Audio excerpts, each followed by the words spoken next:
La récompense que donne la sorcellerie, plus la paresse et la pauvreté en soi et la jalousie envers les autres. Caïn et Abel, première partie.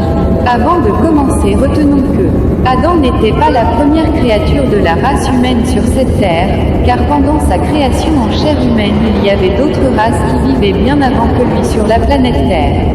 Mais était la première personne le plus évoluée spirituellement, qui avait aussi des connaissances sur la médecine et les inventions. Adam avait 2 fils qui l'accompagnaient chaque fois à ses recherches. Abel s'intéressait plus sur la construction des autels, des pratiques et de la procédure du rituel, y compris les paroles que Adam méditait pour entrer en communication avec Elohim avant de commencer ses recherches et les inventions. À chaque fois, il l'accompagnait pour acquérir des connaissances. Mais Caïn se vit saisi seulement des paroles, qui peut l'aider d'entrer en contact avec Elohim, et négligeait la construction, la pratique et les procédures, ainsi que des recherches, et ne voulait plus accompagner son père pour acquérir des connaissances. Passait tout son temps à la maison pour attendre les revenus du travail fourni par son père et son frère, pour en profiter à la première place, et se croyait supérieur parce que, avec ses prières, il était capable même de communier et déranger Elohim avec des conversations inutiles une fois qu'il restait seul à la maison. Adam étant vieilli, Elohim l'ordonnant de soumettre ses 2 fils en épreuve pour qu'il puisse choisir celui qui a des mérites, pour la succession, afin de lui accorder des faveurs et de la bénédiction. Comme Caïn était déjà habitué à déranger Elohim avec des conversations inutiles, se croyait déjà ami de Dieu, héritier et maître, se précipita pour accepter le défi. Une fois de seulement face aux épreuves, Caïn ne savait pas où commencer par la construction de l'autel, la pratique d'offrande ou la procédure, ni comment méditer.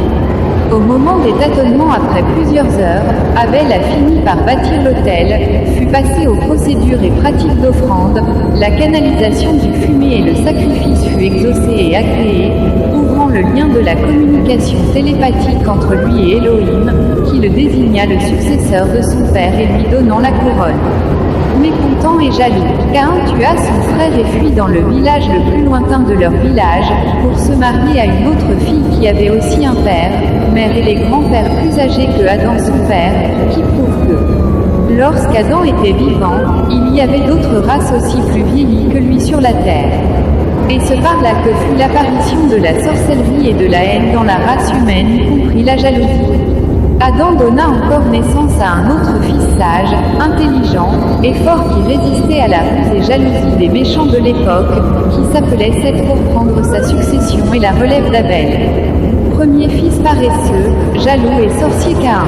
Deuxième fils béni et chercheur Seth. Troisième fils devenu l'esprit, l'inspirateur et adorable par la succession de la race de Caïn, pour cause la paresse, jalousie, manque d'inspiration et de la créativité, Abel.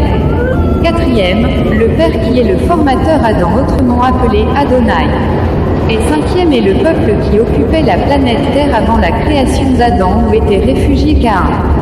Voilà comment était divisée la répartition des génies et les ancêtres qui constituaient l'origine des races, les continents y compris les peuples et les coutumes, sans citer Elohim le Créateur. Alors c'est facile de se choisir la généalogie ancestrale ou de vous identifier par votre comportement et manière de vivre. Car cette théorie veut juste nous apprendre que dans chaque réussite il y a toujours des procédures que nous devons suivre. Pour en savoir plus sur nos différentes publications, tapez Ordre mystique de l'Aigle sur Google. Merci et bonne compréhension.